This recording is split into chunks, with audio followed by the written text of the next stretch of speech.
தமிழ்நாட்டு மக்கள்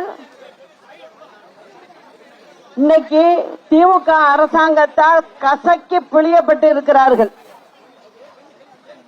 வரியை எல்லாவற்றிற்கும் ஏற்றிவிட்டார்கள்.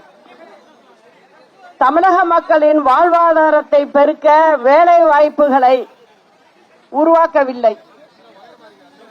அது மட்டுமல்ல, அவர்கள் கொடுத்த 2021 வாக்குறுதிகளை 50 கூட செய்யவில்லை. ஆனா அவங்க கொடுத்த வாக்குறுதி 505. இது எதுக்காக வாக்குறுதிகளை அதிகம் கொடுக்கறாங்க அப்படிங்கறத பத்தி நீங்க புரிஞ்சுக்கணும். கொஞ்சம் சொன்னோம்னா நம்ம ஞாபகத்துல வச்சுக்குவோம். 505 சொன்னா எப்படி ஞாபகத்துல வச்சுக்க முடியும்?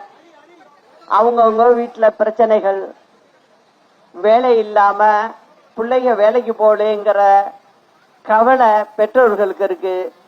இந்த மாதிரி இருக்கும்போது திமுக கொடுத்த தேர்தல் அறிக்கைய ஒண்ணு ஞாபகம் வச்சுக்கிட்டு இருக்க முடியாது. முதல்ல இந்த மாதிரி தேர்தல் அறிக்கை கொடுக்கறதே மக்களை ஏமாத்துறதுக்கு தான்.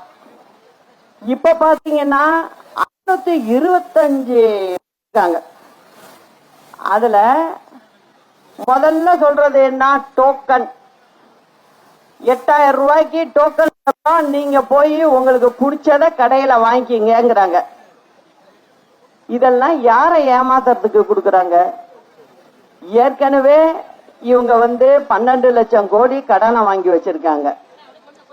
அரசாங்கத்துல வேலை பார்க்கறவங்களுக்கு சரியா சம்பளம் கூட கொடுக்க முடியல. அரசாங்க மருத்துவமனைகள்ல டாக்டர், அதாவது மருத்துவர் வேலைக்கு இல்ல, செவிலியர்கள், நர்ஸ் வேலைக்கு இல்ல. அங்கங்க உள்ள மாவட்டத்தில் உள்ள மக்கள் வைத்தியத்துக்கு அவ்வளவு கஷ்டப்படுது. இதுதான் நிலைமை இன்னைக்கு. இந்த மாதிரி இருக்கும்போது தமிழ்நாடு நிதி நிலைமை எங்க இருக்கு அப்படின்னா 12 லட்சம் கோடி கடன்ல இருக்கு. ஒவ்வொருத்த தலையிலையும் 2 லட்சம் ரூபாய் கடன்ல இருக்கோம் நம்ம எல்லாருமே. இன்னைக்கு ஒரு குழந்தை பிறக்குதுன்னா அதுவும் 2 லட்சம் கடனோட தான் பிறக்குது தமிழ்நாட்டில். இதுதான் உண்மை. அப்படி இருக்கும்போது வெளியில நான் இதை செஞ்சிருவேன் அதை செஞ்சிருவேன் அப்படின்னு சொல்றதெல்லாம் மக்களை ஏமாத்துற விதம் தான்.